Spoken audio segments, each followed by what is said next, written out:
Hi friends, இன்றைக்கி நம்ம என்ன பார்க்க போகிறோன்னா துவரம் பருப்பில் வடைங்க. அதுக்கு நான் ஒரு 1/2 கிலோ துவரம் பருப்பை ஒரு 4 மணி நேரம் ஊற வச்சு எடுத்துருக்கிறேனுங்க. ஊற வச்சு களைஞ்சி எடுத்துருக்கிறேனுங்க. இதை நம்ம ஆட்டிட்டு வந்துக்கலாம். அடுத்ததுங்க, ஒரு மிக்ஸி ஜாரில் 5 காஞ்ச மிளகாய், 2 துண்டு இஞ்சி, 1/2 ஸ்பூன் சீரகம், 1/2 ஸ்பூன் சோம்பு இதெல்லாம் போட்டு நம்ம நல்லா அரைச்சி எடுத்துக்கலாங்க. இங்கே பாருங்கள், துவரம் பருப்பை இந்த மாதிரி கல்லில் நல்லா ஆட்டி எடுத்துக்கலாம். இது கூடவே நம்ம அரைச்சி வச்சுருக்கிறதையும் கொட்டிக்கலாங்க.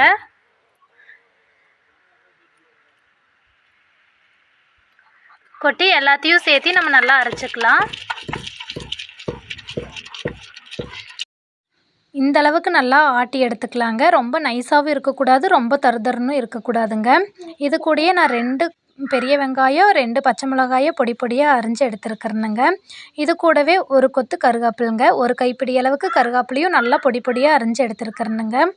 கருவேப்பிலை எந்த அளவுக்கு போடுறோமோ அந்த அளவுக்கு நல்லா மணமாக இருக்குங்க நம்மளுக்கு வடை. இது கூடவே கொஞ்சமாக வாழைப்பூங்க, அதாவது ஒரு கைப்பிடி அளவுக்கு வாழைப்பூ, அதையும் நல்லா பொடி பொடியாக கட் பண்ணி உள்ளே சேர்த்தியாச்சுங்க. இது எல்லாத்தையும் நம்ம நல்லா மிக்ஸ் பண்ணிக்கலாங்க. எல்லா மாவுலேயும் நல்லா கலந்து வர்ற மாதிரி நம்ம மிக்ஸ் பண்ணிக்கலாம். இந்த அளவுக்கு மிக்ஸ் பண்ணிட்டுனேங்க. நான் உப்பு ஆல்ரெடி சேர்த்திட்டுனேங்க ஆட்டும் போதே. நீங்கள் உப்பு சேர்த்தல அப்படின்னா இந்த ஸ்டேஜில் உப்பு சேர்த்திக்கலாம். இப்போ உருண்டை பிடிச்சி நம்ம எடுத்து வச்சுக்கலாங்க. நான் இந்த அளவுக்கு குட்டி குட்டி உருண்டையாக பிடிச்சி வச்சுருக்கிறேனுங்க. இனி நம்ம எண்ணெயில் போட்டு எடுத்துடலாம். இங்கே பாருங்கள், எந்த மாதிரி 2 பக்கம் ஒரே மாதிரி செவந்து வந்திருக்குது. இந்த ஸ்டேஜில் நம்ம எடுத்து வச்சிடலாங்க. ஆறுனதுக்கப்புறம் பாருங்கள் எந்த அளவுக்கு நல்லா கிறிஸ்பியாக இருக்குதுன்னு. உள்ளே சாஃப்டாகவும் வெளியே நல்லா கிறிஸ்பியாகவும் இருக்குதுங்க. உள்ளே நல்லா வெந்தும் வந்திருக்குதுங்க.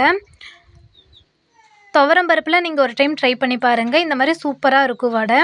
இந்த மாதிரி டிஃப்ரெண்ட்டான வீடியோஸ் பார்க்கணுன்னா நம்ம சேனலை சப்ஸ்கிரைப் பண்ணிக்கோங்க. Tata, bye bye.